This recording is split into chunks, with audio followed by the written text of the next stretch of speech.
হাত তোলার নিয়ম। হাত তোলার ব্যাপারে দুইটা সহিহ হাদিস আছে। একটা হচ্ছে হাত দুইটা কাঁধ বরাবর, এই কাঁধ বরাবর। শর্ত হচ্ছে হাতের তালু দুইটা কেবলামুখী থাকবে, কাঁধ বরাবর না, আঙ্গুল ফাঁকা থাকবে না, আঙ্গুল মিলানো থাকবে। আরেকটা হাদিসে আছে কান বরাবর, মানে কানের লতি বরাবর। এটা দুটোটাই সহিহ হাদিসে আছে। তবে শর্ত হচ্ছে এই দুইটা কেবলামুখী হইতে হবে। অনেকে যেটা করে এইভাবে নামাজ দাঁড়ায়, কি ভুল করছে বলতো? এই হাত দুইটা কেবলামুখী করে রাখতে হবে। তাহলে একটা হচ্ছে কাঁধ বরাবর, একটা হচ্ছে কান বরাবর, কেবলামুখী হইতে হবে। আপনার তো আপনারটা এইভাবে ফাঁকা হয়ে যাচ্ছে, মিলে যাবে। শুধু রুকুর মধ্যে ইফাররিজু আসাবিআহু, রাসূল সাল্লাল্লাহু আলাইহি ওয়াসাল্লাম শুধু রুকুতে আঙ্গুল ফাঁকা, রুকুতে যখন হাঁটু ধরতেন তখন আঙ্গুল ফাঁকা রাখতেন, বাকি সবসময় হাত মিলান। তাহলে দুইটা মত, এক হচ্ছে এই দেখেন আল্লাহু আকবার কেবলামুখী হলো, আরেকটা হচ্ছে আমাদের বাংলাদেশে এটা শেখানো হয়। কিন্তু শর্ত হচ্ছে কেবলামুখী হতে হবে হাতটা। যদি আপনাদের বাঁকা থাকে আজকে থেকে একটু অভ্যাস করার চেষ্টা করুন। কানা ইয়াজআলুহুমা হাদবা মানকিবাই, মানকিব মানে কাঁধ, কখন কখন এই কাঁধ বরাবর তুলতেন। ওয়ারুবামা কানা ইয়ারফাউহুমা হাত্তা ইউহাদি বিহি ফুরুআ উযুনাই, ফুরু মানে এটা কানের লতি বরাবর তুলে ফেলতেন। কখনো এই বরাবর, কখনো কাঁধ বরাবর। আপনার যার যেটা ফ্লেক্সিবল লাগে, দুইটা সহিহ হাদিস আছে। এটা ক্রস দিছি কেন? এটা রাইট দেওয়া হয়েছে, এটা কেবলামুখী হয়েছে। তাহলে এখানে শেখার বিষয় হচ্ছে কেবলামুখী হতে হবে। বুকের উপর হাত বাঁধা, হাত কই বাঁধবেন? হাত বাঁধার বিষয়ে তিনটা মত। এক হচ্ছে বুকের উপরে, একটা নাভির উপরে, আর একটা নাভি সংলগ্ন নিচে। তিনটাই হাদিসে আছে, তিনটা হাদিসে আছে। তবে আমরা সাজেস্ট করি উপরের দিকে বাঁধার ব্যাপারে। এটা অপেক্ষাকৃত বেশি প্রামাণ্য দলিল দিয়ে প্রমাণিত। যদি নিচে বাঁধেন সমস্যা নেই, অর্থাৎ এই যে উপরে যেটা, এটা আমরা সাজেস্ট করি। যদি নিচে বাঁধতে চান তাও হবে। হানাফিরা তাহতা সুদরা, নাভি সংলগ্ন নিচে, এটাও হাদিস আছে, তো এটা সমস্যা নেই। আমরা আগে বলছিলাম বুকে হাত বাঁধার, মানে হাত বাঁধার বিষয়টা হচ্ছে সুন্নাহ। আমরা ওই যে প্রথম তিনটা মূলনীতি যদি খেয়াল করেন, ফরজ তরক হলে নামাজ বাতিল, you have to repeat your সালাত। ওয়াজিব তরক হলে বাতিল হবে না, সরসুজদা দিলে হবে। সুন্নাহ তরক হলে হয়ে যাবে। কেউ যদি কোনো কারণে হাত নাও বাঁধে, তা তো সালাহ ইজ ওকে। মালিকি মাযহাবের কিছু স্কলাররা ইরসাল করে, যেটা আপনি মনে জিজ্ঞেস করছিলেন, যে আল্লাহু আকবার বলে ছেড়ে দেয়।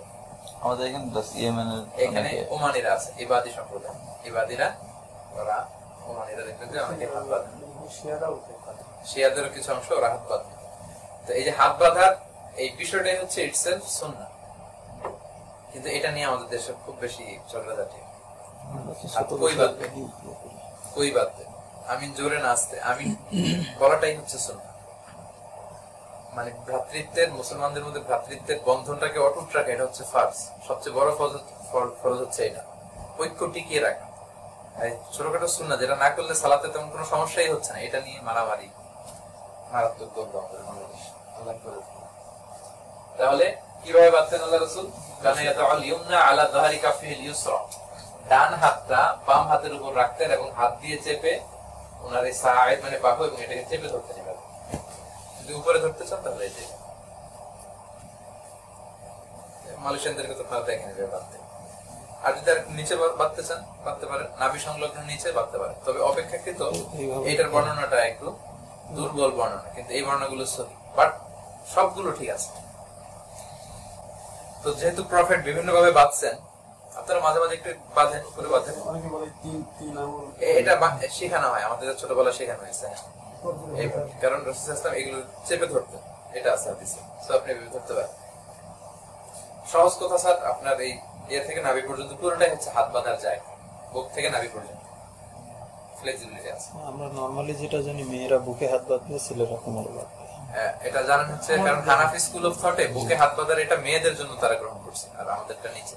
ঠিক আছে, আপনি ভালোই জানেন, কোনো সমস্যা নেই, এটা হতে পারে। তবে আমি সাজেস্ট করব যে আপনি যদি আল্লাহ রাসূল থেকে প্রমাণিত একাধিক আমল জানেন, তাহলে আপনার যে সবসময়ের অভ্যাস এটা তো করবেনই, মাঝে মাঝে একটু ওই আমলগুলো করবেন। তাতে করে হলো কি আল্লাহ রাসূলের সবগুলো হাদিস আমল করার সুযোগ আপনি পেলেন। এটা যেমন রাফউল ইয়াদাইন করা, আমরা হানাফি স্কুল অফ থটে আমরা কিন্তু রাফউল ইয়াদাইন করি না। মানে রুকুতে যাওয়ার আগে অন্যান্যরা আল্লাহু আকবার বলে রুকুতে যায়, তাই না? জি, জি। রুকু থেকে উঠে আল্লাহু আকবার বলে। আবার 2 রাকাত শেষ করে তৃতীয় রাকাতের জন্য যখন দাঁড়ায় তখন আবার আল্লাহু আকবার বলে রাফুল আদান করে। রাফুল আদানে প্রত্যেকটা তাকবীর 10টা করে সওয়াব আছে হাদিসে। কিন্তু হানাফি স্কুল অফ থটে এটা নেয় নাই। রাফুল আদান না করলে কোনো সমস্যা নেই, এটা করা সুন্নাহ। তো যেহেতু আল্লাহ রাসূল করতেন, এজন্য আপনি মাঝে মাঝে ঘরে নফল নামাজে, যেমন আমি রাফুল আদান করি না ব্যক্তিগতভাবে, আমার স্বাভাবিক হচ্ছে রাফুল আদান ছাড়া আমি নামাজ পড়ি, তবে মাঝে মাঝে আমি করি, মাঝে মাঝে যেটা হাদিসে আছে। এইভাবে জি, প্রত্যেকবার হাফতে পারি। মাঝে মাঝে করা যায়, মাঝে মাঝে অবশ্যই নিঃসন্দেহে। হয়তো মাঝে মাঝে করলে পরে হয়তো কন্টিনিউ করতে হবে না, সবসময় করতে হবে। যদি আপনি করতে চান সবসময় করেন, তো হাদিসে আছে। আপনি যদি চান এটা করা যাবে, সমস্যা নেই। আচ্ছা, কানা ইয়াদাউহু, হাত দুটো রাখতেন আলা সাদরি, বুকের উপর, নিচের গুলো ধরে রাখছেন, জাস্ট রাউন্ডে ধরে হিসেবে এগুলো আছে। দৃষ্টি কই থাকবে? দৃষ্টি থাকবে সেজদার জায়গার দিকে। আমি বলছিলাম যে এদিকে দিক তাকালে আল্লাহ বলে ফিরে আসো, ফিরে আসো। 3 বারের পরে বলে লা হাজাতা লি ইলা সালাত, তোমার এই সালাতের কোনো প্রয়োজন নেই। কানা ইদা সাল্লা, দৃষ্টি সবসময় মানে ক্লাস করার সময় এবং আসাদ করার সময় সবসময়। তাশাহুদের সময় হাদিসে আছে যে আপনার ওই আঙ্গুল জুতো করে রাখবেন, ওখানে দৃষ্টি থাকবে। আর আপনি যদি নিচে নিচে দৃষ্টি রাখতে চান তাতেও হবে। আঙুলটা কখন উঁচু করবো সেটাও তো এটা ওখানে আসবে। এখন হচ্ছে ধারাবাহিক নামাজ, এই যে আমরা শুরু করলাম আল্লাহু আকবার, আচ্ছা। রুকু সামনে আসতেছে। আচ্ছা। ধারাবাহিক নামাজ মানে নামাজের প্রত্যেকটা বিষয় নিয়ে আমি বলবো। এখন তো জাস্ট বুকে হাত বাঁধলেন আপনি, আচ্ছা কেরাত পড়তে হবে, এরপরে না রুকুতে যাবে। আসুন তাহলে, যখন দাঁড়াতেন তো আরো আসাবো, মাথাটাকে একটু মানে go down, use to go down his head, just একটু মাথাটা নিচের দিকে করতেন।